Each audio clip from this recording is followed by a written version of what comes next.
এই দুলাল, কোথায় যাচ্ছ তুমি? কামলা মানুষ আর কই যাবো, মাঠে যাইতেছি কাম করতে। চলো, আমিও তোমার সাথে যাব। হ্যাঁ মেম সাহেব, এটা আপনি কি কইতাছেন?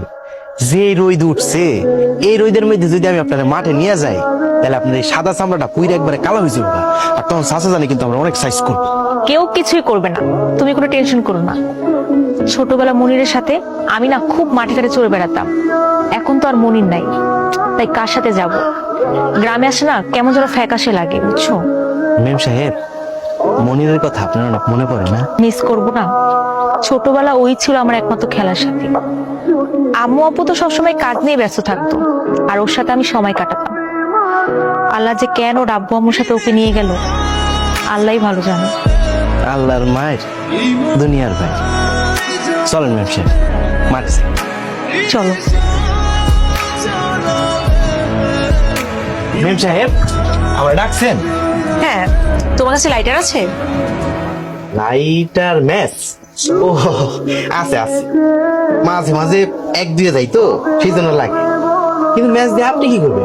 সিগারেট খাবো, দাও। নাউজুবিল্লাহ নাউজুবিল্লাহ নাউজুবিল্লাহ, এটা আপনি কি কথা কইলেন?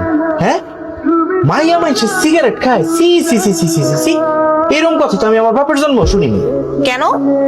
তোমাকে কে বলেছে যে খায় না? না, আমি আমার 10 গ্রামের মধ্যে দেখি নাই কোনো মাইয়ার এরকম সিগারেট খেতে। দেখো নাই যেহেতু এখন দেখাচ্ছি। না মেম সাহেব, দয়া করে সিগারেটটা ধরেন না। সিগারেটের গন্ধ আমি একদম সহ্য করতে পারি না। সিগারেটের গন্ধ আমার নাকে গেলে কেমন যেন বমি আসে।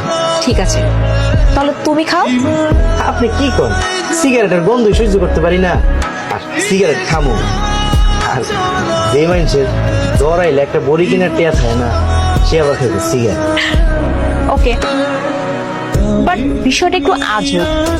এই যুগে এসেও তোমার মতো তো সহজ সরল মানুষ কি পাওয়া যায়? কেন মেম সাহেব, আমি যদি কঠিন মানুষ হইতাম তাহলে কি খুব ভালো হইতো?